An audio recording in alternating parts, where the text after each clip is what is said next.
Hello, everyone. Happy Thursday. Welcome along, or welcome back to the Sporty Show. I'm your host, Sara, as always, and I'm joined by a very full panel here, and we have a lot to get into. So let's just dive right in. I'm joined by the one and only Mr. KlintonCod. Sara, I would advise you just introduce us like rapidly. Okay, so alongside me, I have the one and only KlintonCod, the lovely Angel, the tallest man in Madrid, and Liverpool faithful Shantelle joining me today. There we go. Rapid. All right, that's it. We're done. You know, if we didn't do it that way, we would still have been on me. No, I would have been talking a lot. You're still talking. Okay, right. Guys, we have a lot to get into. Champions League final is determined. Europa League in action this evening. El Clásico this weekend. Lots and lots to get into. But before we do, just quickly, what's coming up on Sporty TV this weekend? Coming up right after the show today, we have Spain versus Poland in the Women's Under-17 Championship. And later on, it's the EFL Championship playoffs between Bristol and Sheffield United. Libertadores y Talleres versus Libertad. And tomorrow we have the second leg of the EFL Championships, Coventry versus Sunderland. On Saturday, it's Kashiwa versus Okayama, Leyton Orient versus Stockport, Southampton and Man City in the Premier League, Netherlands versus Faroe Islands in the Under-17 Championship, and in Germany, it's Bayern Munich taking on Borussia Mönchengladbach. In the J-League, it's Cerezo Osaka versus Yokohama, Racing versus Oviedo in La Liga Hypermotion. Back to the Under-17 Championship for Italy and Spain. The Belgian Pro League sees Genk versus Club Brugge, and we'll wrap it all up in La Liga with Real Betis taking on Osasuna. So make sure you don't miss any of that. Lots and lots of football here, as always. All right, guys. Officially, we know who's in the Champions League final on May 31st. It will be Inter Milan versus PSG. Now, I wasn't with you guys yesterday, Clinton. We saw PSG win against Arsenal. In one sentence, will you just wrap that game up for me? I'm going to put you to the test here. With one sentence, how would you describe that game? PSG! PSG! PSG! PSG! PSG! How many sentences was that? Well, I mean, comma, PSG, comma, PSG, comma, exclamation point. I think there are exclamation marks after all of them. Right. But that was one sentence, right? 8, 7. Alex, thoughts on the finals? Inter versus PSG. This should be a really good one. Yeah, I don't think anyone predicted this. Well, maybe PSG. I don't think many people would have predicted Inter. It should be a good one. I think it's one of those finals I really can't pick a winner. One leg changes everything. Yeah, I think maybe Inter defensively, PSG going forward, but PSG sometimes they may lack that experience in these big games, but they've been brilliant this year. Inter, I really can't pick a winner. It'll be a fun one, no? Angel, yesterday, after the match, we saw Arteta having a few choice words as well as Luis Enrique. Let's take a look at what both managers have to say, and then I'll come to you. Last couple, James, ESPN. Mikel, I think you told TV, you said that there hasn't been a better team in the competition than Arsenal this season. So do you think the best team lost this tie? I think so, yeah. Especially for 160 minutes. I'm saying that, and they are saying that because they just told me that. Who did the PSG bench? Yeah. Congratulations. Happy birthday. Mikel Arteta said when he was sitting where you are that Arsenal were the better team over two legs. And what's more, you agree because your bench told him so. I don't agree at all. Mikel Arteta is a great friend, but I don't agree at all. I think they played in a clever way today, and they get the match to the right moment for them because they play in the way they want and they love to play. But I think in the two legs we score more goals than them, and in football is the most important thing. Angel, what do you make of these comments here? Mikel Arteta saying that the PSG player said that Arsenal were the better team to Arteta, and then... They just comforting him. I don't know, maybe they needed to tell him something to make him feel good. Yes, they played very well. They played their style, but that's where, at the end of the day, the goals are always the decider in those games. And PSG was the team that showed up and took their chances. Arsenal had so many chances, couldn't convert them. Had those chances in the first 15 minutes of the game and couldn't capitalize on those chances. And as Luis Enrique says, I agree with him, it's the goals that count at the end of the day, because no one is going to remember who played better. Everybody's just going to remember who won, and what makes you win is the goals, is the fact that you scored more than your opponent, and that's the most important thing. I feel bad for Arteta, but it's a good run that he's had so far, so he has next season to build on it if he's still there. Yeah. It is what it is. Oh, okay. Guy, listen, there's something that I don't know if you've seen any of these clips from Nigeria where this kind of situation, one person says, it is what it is, and everybody responds, no, wait. Hold on, let's try, wait. Alex, let's play this thing so well, yeah? It is what it is. Because the side you support. You guys are boring, man. I want to. This is why I want to be in a show with proper Nigerians, man. So we are proper Nigerians. No, you guys are not like you guys. Bro, listen. Sarah, continue, man. You guys are falling my hand. Shantelle, there's a narrative regarding PSG and Liga that goes around year in and year out about the Farmers League. And Luis Enrique actually made a comment about it. So we'll take a look at that, and then I'd like to hear your opinion. You've knocked out all the Premier League opposition in this competition. Yeah, the League of Farmers, no? We are the League of Farmers, but sometimes, yeah, it's nice. It's nice. I think now we are enjoying not only the results, but also the compliments of everybody speaking about our team. What are your thoughts on Liga being the Farmers League, as they say? Honestly, them progressing to the finals doesn't change the fact that it's still a Farmers League. So I'm not sure what the joke was or what he was trying to say, because it's still the Farmers League. PSG doesn't have any challenge. Every year they win. The title is probably decided by January because they don't really have much persons opposing them. They don't have a team coming at them. So I think it's a Farmers League, and I'm not going to change my opinion on it. Alex, I won't ask you per se if it's a Farmers League or not, but what do you make of PSG being in the final in relation to Liga? I think the big thing and the comparison I'll make is you look at perhaps some of the leagues around the world. I'm going to pick out the Premier League and La Liga. Okay. Many people, quite a lot of people would say that the Premier League is the best league in the world, but more often than not, we've seen a Spanish team win, and in this case Real Madrid, win the Champions League. So I think it's fair to say you can say the both things. You can say that the league isn't that good, but those teams can still do well in the league. We see the German teams. Bayern Munich, they got to the final 4 or 5 years ago and beat PSG. The other German teams, Borussia Dortmund, they got to the final last year. But you look at the quality of the Bundesliga and you say, yes, it's competitive, but compared to the Premier League and La Liga, it's maybe not as high. I think I would still say that Liga, out of the top leagues in Europe, it is, in terms of competitiveness, it is one of the least competitive leagues. But I still don't think that takes anything away from how well PSG have done in the Champions League this season. Clinton, I know there's a narrative that you've been following about PSG specifically, and if they were to win the Champions League, and that is the Mbappe narrative. You kind of want PSG to win, I think. No, I kind of actually want them to win. You want them to win.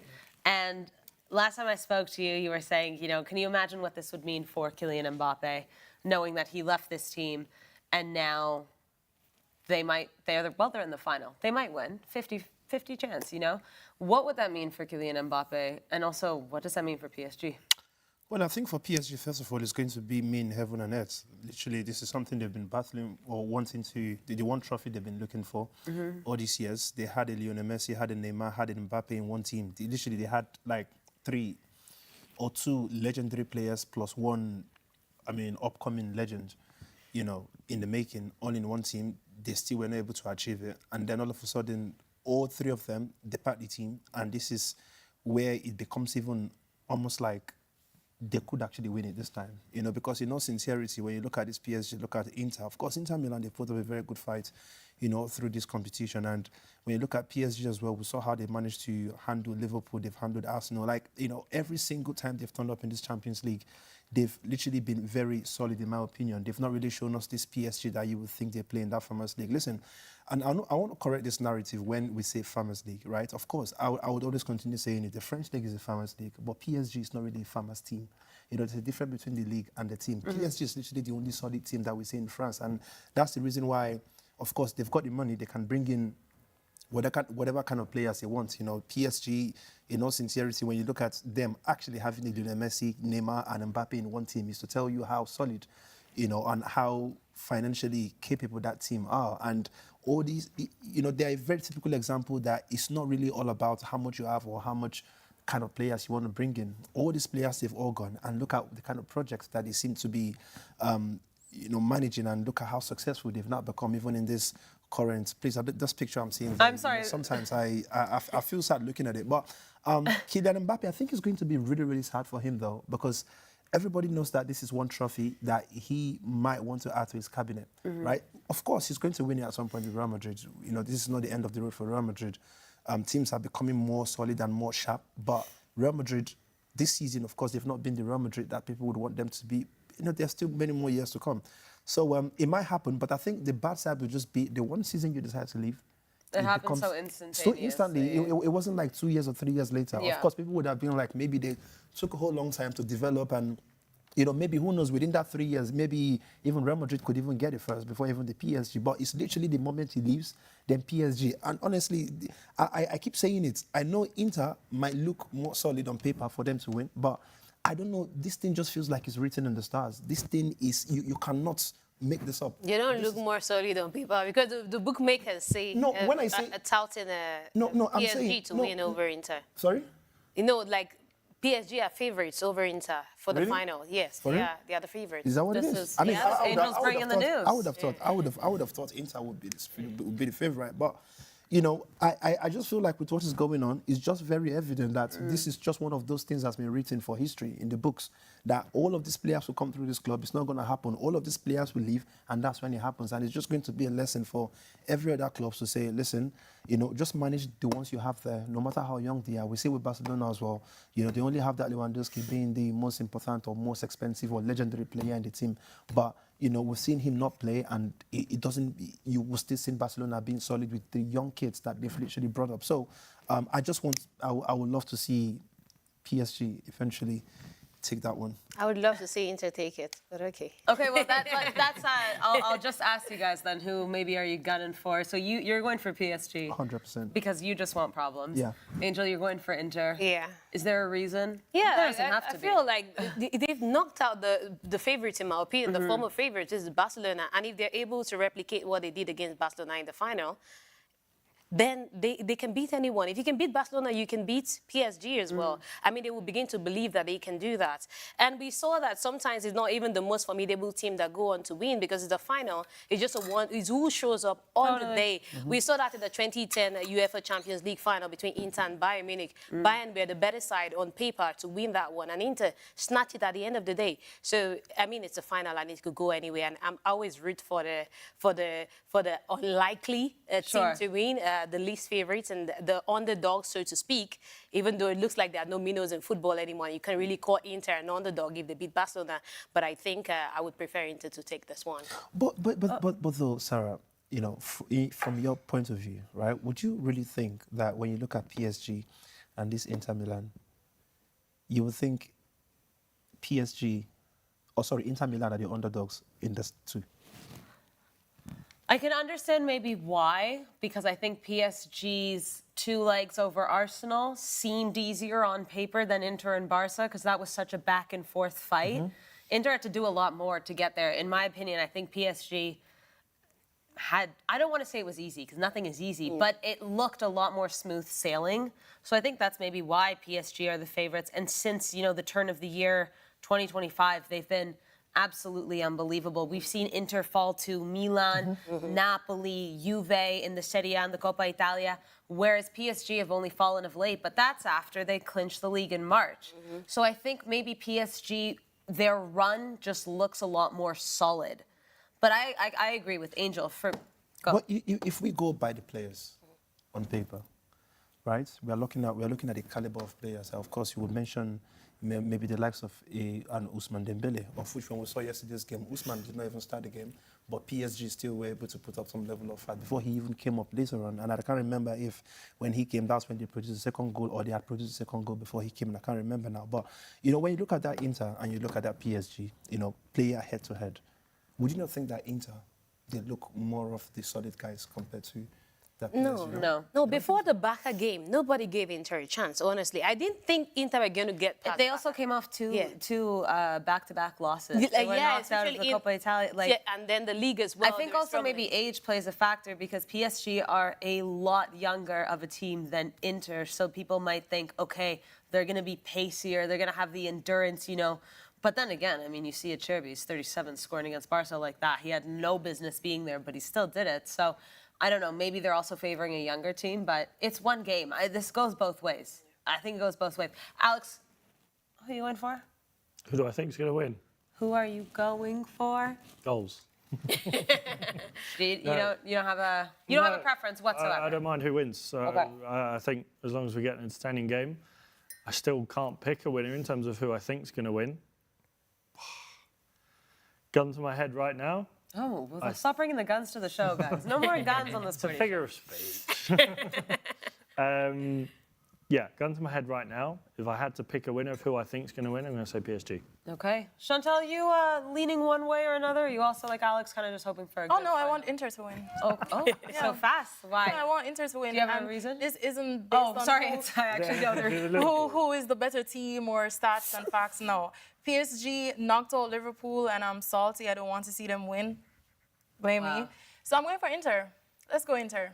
Let's get it done. See, that's so funny because I think I'm going for Inter even though they knocked out Barça.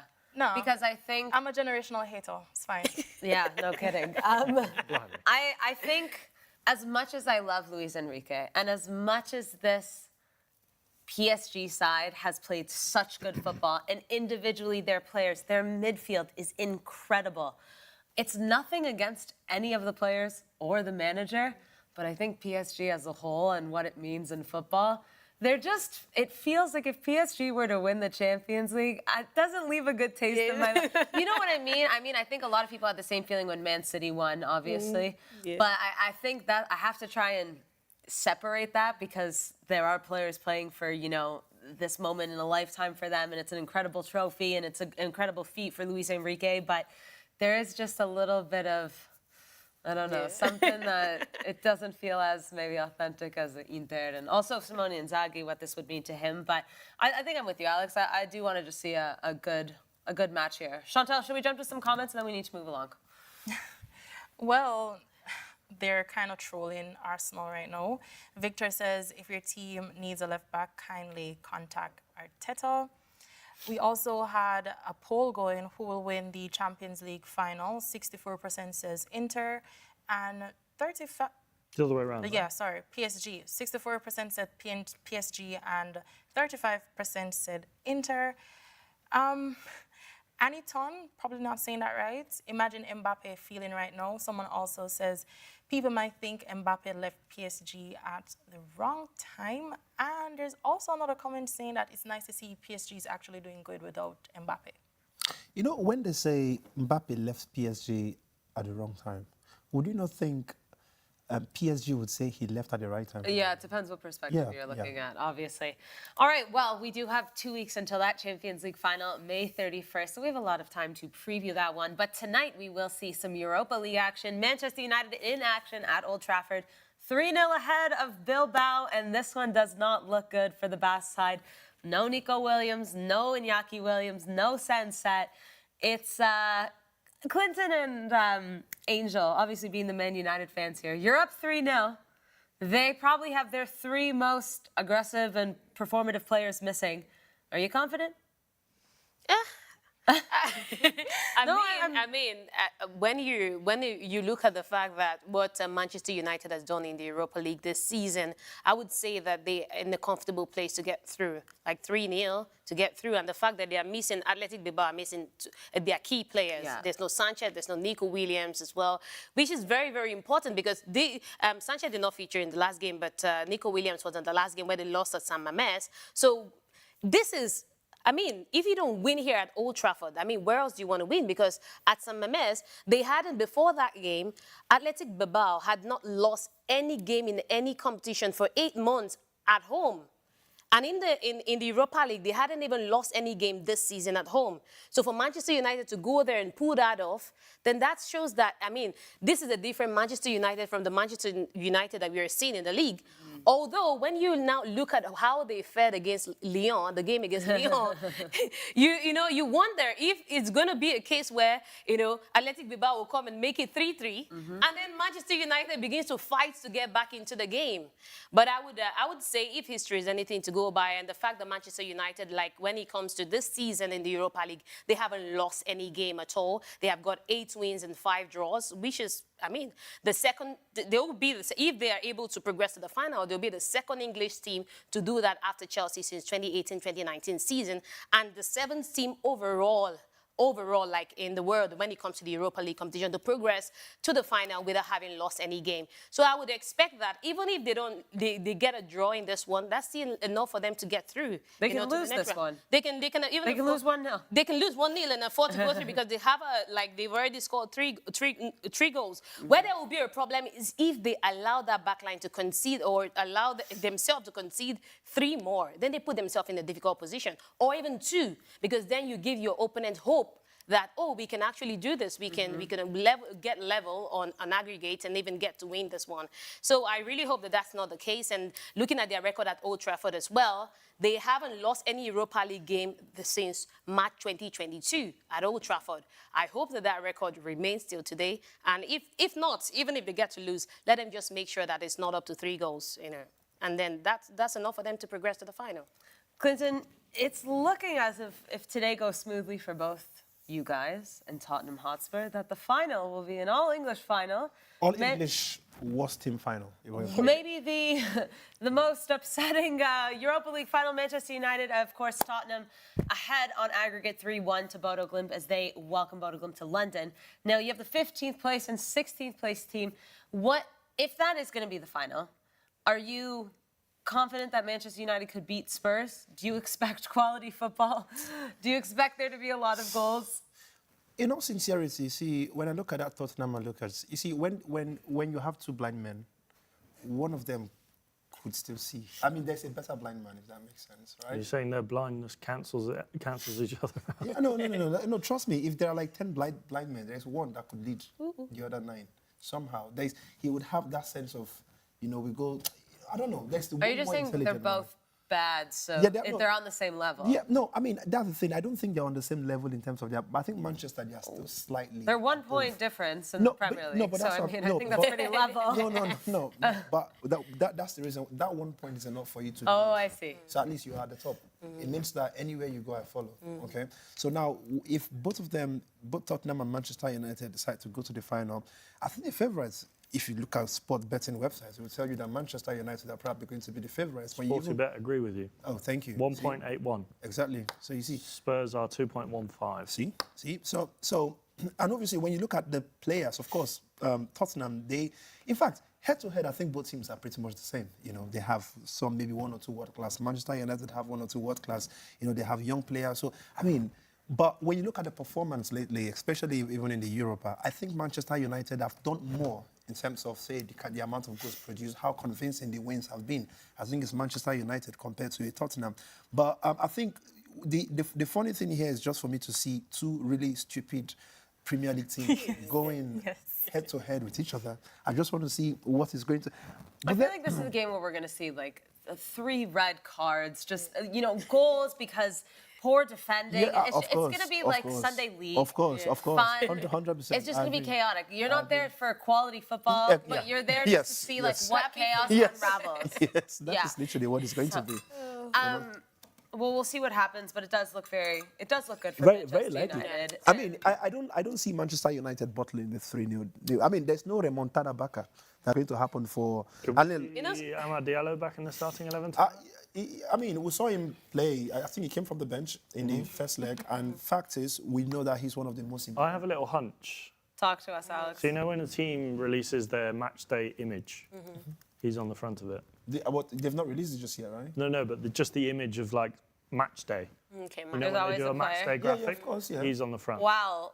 Well, they did already post 9 hours ago their preview on Twitter saying, let's continue this European journey. And it is United versus Athletic Club. And it is Amad Diallo on the front of it. So you would assume if they're teasing that, he would get into the starting 11. There's no way they're going to do that and then say, no, head to the bench. No, true this, if we have Amad Diallo and Garnacho and maybe Bruno Fernandes, Højlund, of course, he would always be there because, like I've always said, Højlund is not one of my best players in Manchester United, whether I would like it or not. I think those are our front four, just the same way you would have the Real Madrid, the Rodrigo, Bellingham, Mbappe, Vinicius. Hang on, did you just compare? Yes, I did. United front I'm telling you that United will probably beat Real Madrid right now. Listen, let's not even go. Maybe if it's in the Europa League. In the Europa, yes. Not in the Premier League. No, but listen.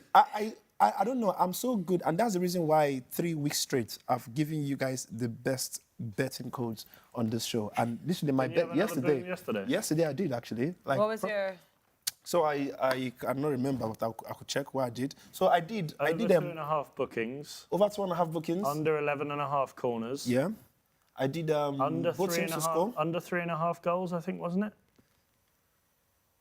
Well, you got it. But then I got it. That's the most important. So we'll have to see what you do today when we do our booking codes, because if you're on a bit of a roll now, we have to see if it continues. Because people have not really given me my 10% height, I've not done one for today, unfortunately. Calling you out. But you have to do one for El Clásico on Sunday. No, 100%. That one is definitely. I think this is a very important game. I don't know if we are going into a Clásico already, but not yet. Soon, though. Soon. But yeah, that one I'm definitely dropping a code. Alex, quickly, Europa Conference League as well. Chelsea looking like they're headed to the final. And the other leg, though, quite interesting. Fiorentina will be hosting Real Betis. Betis up 2-1 on aggregate here. If you're Chelsea, and you are the Chelsea fan, who would you rather face? Fiorentina. I think so too. Just given,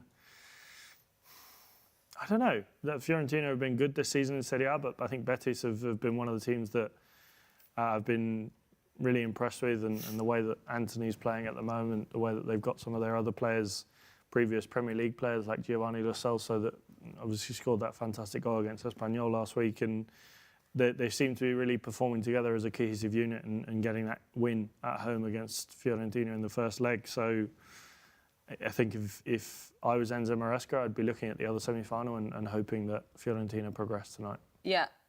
Do you see Betis being able to nick this one as well, even though they are away? It'd be tough. I think this one will go to penalties. Wow. I can see maybe a 1-0 or a 2-1 win for Fiorentina. Okay. And then penalties. And Anthony to score the 5th one and win it? Yes. Okay. We'll see. Do you expect a rotated side for Chelsea? Because you guys are up 4-1 to Jurgensen? Against Jurgen Gordon. Oh, is that how you say it? Yeah, I believe. Are you sure? I'm 90% sure. Okay. Anyone Swedish watching, please do correct me. But I think you have to, given how important these last 3 games are for Chelsea in the Champions League. In the Champions League hunt. 2 points ahead of Nottingham Forest in 5th. They have a game against Nottingham Forest. I believe they're playing United and some other teams in and around them that will be they don't have anything else to worry about. You look at Villa, you look at Newcastle. There's a lot to play for in the Champions League. And to be honest, tonight I'd put as many youngsters out as you can. To be honest, as strange as it sounds, I wouldn't be bothered if we lost tonight. Well, I mean, 4-1 on aggregate. I wouldn't even be bothered if we got knocked out. Oh. I think looking at it.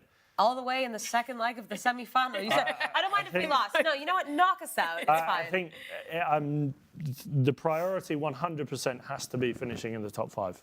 If you're looking at it from a Chelsea point of view, you shouldn't care if you win the Conference League, because it's, for a club like Chelsea, a relatively I don't want to say meaningless because it's not a meaningless trophy, but it's not at the top of your priorities. You should be looking to finish in the Champions League.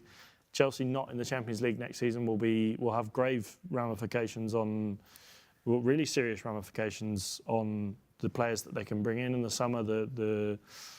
I guess the illusion and the perception of playing for Chelsea for some players might go down a little bit. And I think if you were to ask Enzo Maresca, trade in getting knocked out tonight, but it guarantees you a top 5 finish, I think he'd take it. Okay, well, a friendly reminder after Chelsea plays their match tonight. They are taking on Newcastle away at St. James's, Manchester United, and then Nottingham Forest. So a very difficult last 3 games of the season. We'll see how it goes. Shantelle, any comments regarding Europa League, Europa Conference League? Yeah, we do have a few comments. It's nice to see that Clinton was, back in Man United, showing that confidence. Because we had a comment, Victor says, I still can't trust Man United even with a 3-0 lead. But there were positives. Rashid said Ahmad to score 2 goals today if he plays, so 5-0 on aggregate. So we had a bit of a early prediction. And there's also a reminder, and I guess you guys can give me your thoughts. Man United has lost to Tottenham this season, so do we think that we can still trust United in the final if they meet? But someone also pointed out that Man United won the Europa League the moment when they completed that comeback against Lyon. Their victory is inevitable. Clinton? Angel, please. I think, first of all, let me start with the part where the person talked about, not trusting Manchester United to get the job done, despite that they are 3-0 up. I think it comes from, the fact that they keep remembering the league. More games have been played in the league. Exactly, those two sides. And you look at over the weekend, losing to Brentford 4-3, albeit that they fielded like the youngest Premier League side, ever in their history. But you would expect that, and it was a treating affair of 7 goals. I think when people remember that, they're like, oh, this Manchester United side, we cannot even trust them.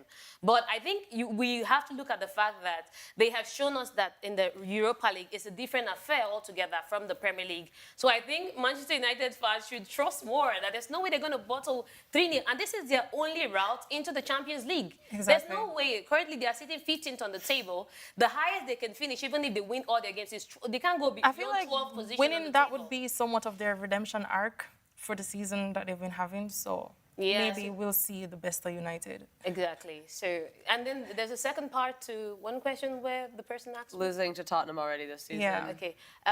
Losing to Tottenham. Well, when they lost to Tottenham, how was Tottenham at that time?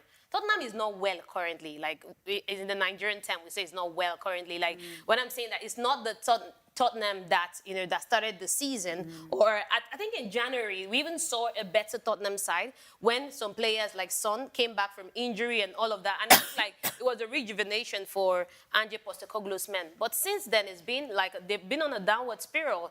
So, which Tottenham are we talking about? Because there have been different types of Tottenham this season. And the current one, a team is as good as his last game. And if I'm to look at the current state of Tottenham, I think they would even struggle to beat Manchester United, as bad as Manchester United is, because of how bad they are as well and the injury troubles that they have had all season. So I think it's just going to be like 2 really bad teams, coming together, and whoever wants it more gets it on the day. But I think Manchester United should be able to prevail over Tottenham if they know what they're doing. Let's see if they know what they're doing. Let's see if they know. Let's see. They still have to get to the final, even though they look good. Before we jump to our little El Clásico preview, Alex, we do have some EFL Championship matches coming up. As we know, Burnley and Leeds already on their way to the Premier League for next season, but there are 4 teams that are fighting for a spot. And later today, we have Sheffield and Bristol. Bristol City, Sheffield United, that's Aston later Gate. Today. I can't pick this one because often with the playoffs, you see the team that sneaks into that 6th spot as the team that has the momentum coming into the playoffs. It's often the team that finishes in 3rd that just misses out on those automatic spots, is always a little bit downtrodden and has lost that motivation, understandably so. Sheffield United really dipping off towards the end of the season and finishing 10 points behind the top 2. Having said that, I think their experience in these games and having been what you would call in the last couple of years a real yo-yo side. They've been in the Premier League, they've been back down, but they have the squad and the money that they've been able to invest in this squad. Having said that, I think it's going to be a draw tonight. And in the second leg, I think, back at Bramall Lane, I think Sheffield United will just win it. And the other one, Coventry, City and Sunderland tomorrow. You've actually picked a favourite in this one, I believe, and that's Coventry. I think it's a feeling, the way Sunderland finished the season, they lost their last 5 straight games. Frank Lampard's done a fantastic job. He took over Coventry when they were above the relegation zone, fighting for their lives, and got them in the playoffs. They've been playing some really exciting football, and obviously Coventry lost that playoff final to Luton not too long ago, and the FA Cup semi-final to Manchester United. So they've had some history with Wembley, and I think if I was leaning towards a winner, I think I would lean towards Coventry City in that semi-final against Sunderland. I know our producer Ben, who's a Sunderland fan, won't be too pleased with that. And I think if you actually ask me to pick a winner in all of out of all of this in the final, I think Coventry will beat Sheffield United in the final to go to the Premier League. KlintonCod, are you backing any of these 4 teams to make their way back into the Premier League? Of course, I mean, there are 2 teams there that I'm going to choose from, and then I will then go with my final selection. So first of all, I don't want to see Sheffield United there because they're very useless. They come in and they go back. Like, we've seen it so many times. They've shown me so many times that, you know, they deserve to just stay in that championship division and just enjoy yourselves there. You have no business with the Premier League. You just keep giving people points, and that's what we've seen also with the likes of Southampton and co. Like, listen, there are some teams that we just know you are on serious. Now, Bristol City versus Sheffield, of course, I want Bristol to have it there. And then between Coventry and Sunderland, I've never seen Sunderland there. I mean, Sunderland they used to be, but recently we've not seen Sunderland, right? Now, it won't be bad to kind of see... They've been all the way down to League One. Yeah. Well, no, of course, absolutely. But I think this time around, I'll probably love to see Coventry. I mean, I don't know, I've not seen Coventry play in the Premier League before. And this is literally the second time... Well, you were alive the last time they played in the Premier League. I mean... 2001. You were alive as well. I was alive. I was 1. mean, you were 1. You were, what, 58? Oh, my God.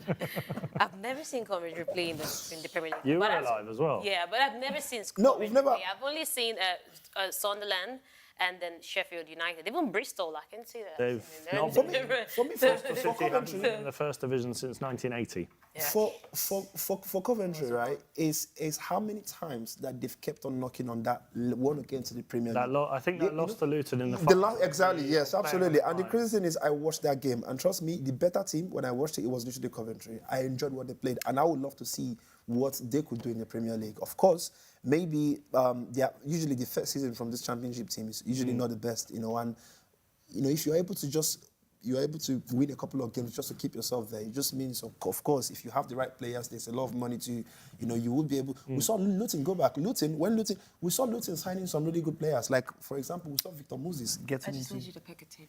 I mean, but I wasn't the only... You were still talking... I know. I'd be delighted for Frank Lampard as well. I'll definitely go for Coventry. Both of you, Coventry. All right, well, we'll see in action later today, guys. A reminder, Bristol taking on Sheffield United in the first leg of the playoffs, so stay tuned on Sporty TV. All right, time to talk El Clásico, round 4 this season. Oh, I'm sorry, Sara. I'm so sorry. I just want to say this point before we move on to this other topic regarding Coventry. Remember, guys. I don't know if it was. I don't know which of the cups it was, but Coventry played Manchester United. FA Cup, right? Yeah, semi-final. And they came back. They did a proper remontada. 3-0. They should have won. And they won. It was 4. They cancelled the last goal. So for me, I really want to see them play in the Premier League for real. Okay. Are you ready? Yeah, please. El Clásico? Round 4? One more thing about this. Get out. I'm done. No El Clásico. Forget it. Clinton, the final El Clásico this weekend. We've had 4 all across the board in a couple different competitions. Sorry, we've had 3. We're going to have 4. This is the 4th. La Liga, Supercopa de España, Copa del Rey. Number 4 in Barcelona this weekend. How are you feeling ahead of this one? Do you have the voices? We gotta know what Clinton's thinking. You see, this one is a very difficult one. Tell me why. And it's a difficult one because there are 2 things here that's coming in play. Firstly, knowing that Barcelona, they've won the last 3, yeah? You know, there's a part of me that feel like, oh, God, what if they end up winning a whole 4? I don't know if it's ever happened in any of these, the seasons where one have just won every single Clásico, that whether it's 2, 3 of them. But this time around, we've been lucky to see 4 Clásicos. 3 of them have so far gone to Barcelona. In all sincerity, I would not want that shame to go to Real Madrid to say, how do you face Barcelona? 4 times. 4 consecutive times. 4 consecutive times. Yeah. So the last and you lose all of them. Bro, not only that, when they're supposed to have their super team this season. Yeah, well, exactly, again, yes. Like, this is the season. They're Galactico. Look at how much Barca has spent. No, exactly. How do you lose to them? No, see, So when I was, when I was saying... It's happened once. It's happened once. 1982, 83. But see, the thing is, though, with El Clásico, it depends, because obviously it depends if they meet in the Supercopa de España. It depends if they meet in the Copa del Rey, because sometimes it doesn't happen. There's also... There's 8 possible in a single season. Yeah, they've done it 6 times, I believe. There were 6 El Clásicos in one season. 5 is the most. 5 was the most? 5 is the most. And well, technically, they've already played each other 4 if you count the pre-season one. Okay, yeah. So it depends. It's not. There's not always like a confirmed. There's a confirmed 2 every year, but then it could have been in the Champions League. Yeah. It could have been in the final, right? Yep. So it always depends. But sorry, go back to your. No. So what I'm saying is, I think it's just, damn, 4 times though. No, but you can't. No, see, Shantelle just raised a very serious point. Is the fact that this is the season where you would expect them to be more energized. With they have more flow. They have literally the best front 4. And the hype around the season as well. Like, listen, you have no reason to be losing to a Barcelona 4 times. What if they draw? Would that be okay? Even that's still bad to me. Of course, they will say, okay, a draw is not as bad as the last 3. Because the last 3 wasn't just normal losses. These were like really humiliation from Barcelona. Apart from the Copa del Rey. No. That's what I was going to say. Apart from the Copa. The last 2, right? Of course, they were proper, really bad losses. Copa del Rey, we saw even Real Madrid going down by 1 goal, Real Madrid coming back and also being in front, and then Real Madrid doing a remontada back, so that's a new word we have. Yeah, he coined it yesterday. Yeah, so it's basically you come back and go back. I don't think it's going to catch on. No, it's very easy, remontada back. Is it Baka like Baka or back? No, back, yes. So you come and you go back. Okay. Anyways, so, yeah, I just hope that Real Madrid wins this time. Okay, if Real Madrid does win, Angel, that gap in between Barcelona and Real goes to 1 point. Barca will still be in the lead, and there will be 3 matches left in La Liga. Do you think that this Clásico is the title decider? I think it's a very important factor, not title decider, because you'll still be like, you can say it's a title decider, but it's not, because 1 point is enough for you to win the league. I mean, if Barcelona goes on to win the other games, I think Alex mentioned the last time the teams that they get to play subsequently. When you look at over this weekend, we know that it gets difficult towards the end of the season. That's why people keep saying that this is a decider, because if Real Madrid closes that gap, then there's the understanding that, we could actually do this. All we need is for another team to hold Barca to a draw. And we saw last weekend how Barca struggled to get that win eventually. They almost lost that game. Eventually, they were able to get that victory. So I don't think Barca want to put themselves in that precarious position where it's just 1 point separating them and Real Madrid. But the way that Hansi Flick's men are set up right now, like with what they've gone through at the hands of Inter and now being knocked out of the Champions League, they know that the Copa del Rey alone does not guarantee a good season. They can't say they have a good season if they win under the Copa del Rey. They know that they need to clinch this La Liga. So I think they're going to come out angry and hoping to win every game, not even draw against Real Madrid. Real Madrid is going to see a tougher side, unless fatigue plays a role, because they played 120 minutes. But against Real Madrid 2 weeks ago and against exactly. Inter. So if there's no fatigue in the way, I believe that they would want to come out and all guns blazing and hope to win it, not even get a draw, because they know that puts them in a difficult position. You don't want to go into the last 3 games of the season hanging on to just 1 point with Real Madrid breathing down your neck. But then again, sorry, Alex, from what you've just said, she's sounding, sorry, Angel, she's sounding as if the pressure now is on Barcelona for the fact that they've dropped out of the Champions League. Of course, they've won the Copa del Rey. And now, if they decide to say have some kind of shake, it just means there's only 1 point. But in all honesty, though, I don't think the pressure should be on Barcelona. No, it should be, because Real Madrid is just on pride. It's every single game. I'm not just even it. Listen, El Clásico is a whole different type of competition, right? Listen, it doesn't matter if they are even doing a friendly. Every single El Clásico, this is a massive game. Whether people are not, whether it doesn't even count. right? El Clásico is one of those competitions that, for history, I mean, we were just speaking about the last time, how many times they faced, and you're mentioning a year I was not even born. Like, I mean, I didn't mean it that way, right? Because you guys, I'm actually very young. But what I'm saying is, what I'm saying is, for me, the pressure here is on Real Madrid. This is three. If Barcelona loses this one, like we said, there are other chances in the La Liga. That, of course, you said it. One point is enough for you to still win it. There are some other teams that this pressure might not really be on them. I just feel like we just need to go and play our normal game. But this one is an El Clásico, right? Real Madrid have to win this one. First of all, for your image, you have the best players currently. The first season, right? Where everybody already know that you have the best players, but you don't have the best team. No, of course. It's just to cushion their pride, that's definitely really. a team. You know, if there's anybody who's going to go under serious pressure going into that game, it's Real Madrid. You don't have any. Listen. You can't even say you are winning at some point during the game and then you lose. You have to literally win the game at the moment the final whistle goes in. If Barcelona win this weekend, they only need 5 more points to mathematically confirm the title. If Barcelona win this weekend, they clinch next weekend. No, that's what I'm saying. If they win, if they win, they only need 2 points. But this is how I'm hoping Hansi Flick is looking at it, because they have 4 games left. You got to win 2. The first 2. Win, I don't care about the next 2. Sorry, you're playing Bilbao at the end of the season. Doesn't matter. You won La Liga. Yeah. You have 2 games to win, and I'm hoping that's how they look at it. Alejandro Balde is back in the lineup for Barcelona. How much of a factor? Well, probably starting, would you imagine, this week? Lewandowski? Probably. I mean, I feel like he wasn't fit enough for the game against Inter, that I'm thinking maybe Ferran Torres. I think he will start. Do you think he was not fit enough, or would you not think that the game was just too much, especially at the time he came? No, I don't think he was fit enough. No, he's a good striker. He wasn't fit. He's a good striker. I don't think that would have affected him. But I think the biggest thing for Barcelona is Balde, because, what do we always say, how much does Balde affect the way Rafinha plays and allowing Rafinha to have better football games? You know how you said, when was it, earlier in the week, I feel like Rafinha has kind of dropped off the last couple of games because, coincidentally, Balde of course, it's very evident. It's very evident. But we know that they have holes in the back, and so do Real Madrid. So let's see with the last El Clásico. We keep talking about this whole thing. What about even if Barca draws against Real Madrid or loses? Real Madrid still has to win the other games. Does this Madrid side look like? Yeah, exactly. Can they even capitalize on that? Because Real Madrid is. When you look at the last game against South Africa, if it's a draw at the weekend, Barcelona need 5 more points to guarantee the title. So they could win if they win the next 2, then. Yes. Yeah. Shantelle, let's do comments, then we'll do booking codes, and then we'll all go home.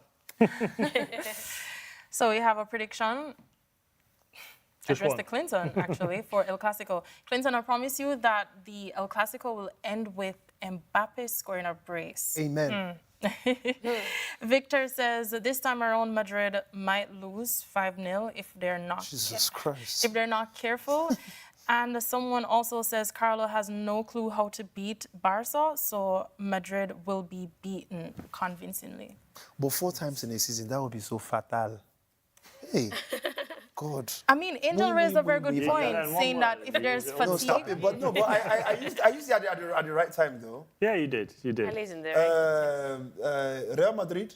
Ganar. No. Okay, guys, we gotta do booking codes. We gotta do booking codes. I'll start with mine. I've gone for El Clásico. I've picked over 2.5 goals, both teams to score. Over 1.5 goals in the second half. So I see 2 goals in the second half. I think that's where we're gonna get more of the goals. And I'm going Lamine Yamal to score 1. He was hungry against Inter. He did everything he could. I think he's gonna come with a little bit of some vengeance in this one. So I'm gonna back the youngster. 5.12. Let's see what happens in El Clásico. Clinton, you have a booking code for the weekend? No, Alex does, though. We're moving right along. I don't have one for the booking code for the weekend today, but that's going out tomorrow, you have Saturday. One for tonight? I have one for tonight and the playoffs. I've gone for Bristol City, Sheffield United to draw this first leg. I've gone for over 2.5 goals. Obviously, the second leg's still coming next week. I've gone for Coventry City, Sunderland to have over 10.5 corners and over 3.5 bookings. So 5.64 there. Of course, Jude Bellingham's brother, Job Bellingham, in action for Sunderland tonight. Job and Jude. Tomorrow, in action this weekend. Resemblance is uncanny. That's what I told Alex. And Alex was like, they look nothing alike. I don't think they look that alike. They look like siblings. They look like siblings, but I don't think they look that alike. But they are siblings, so they should look like siblings. What more do I want them to look like? They're not twins. No, they look. True. They just have the same hairstyle. I know what Alex is They saying. look like fraternal They look like they come from the same family. Yeah. But they don't look. But they don't. The way people think that That they're they're twins, identical. No, they're not. You can clearly tell that this guy looks like he eats a lot. His face is fat. Whereas Oh, Jude Bellingham. stop. Jesus. Let's head into the weekend on a good note. Apologies to Job for that one. All right, guys. Like I've mentioned, we have the UEFA Under-17 Women's Championship coming up right after this. Spain taking on Poland. And later on, it's Bristol versus Sheffield United in the first leg of the EFL Championship. Clásico this weekend. And actually lots of really good football. Newcastle and Chelsea. Also Manchester United this evening. So as always, lots and lots of football. We'll be back again on Monday. And we'll take a look at the weekend that was. But until then, as always, enjoy the football. Oh, what's happening? Ebwe. There's no bullet, it's water. No, don't open it. Boo!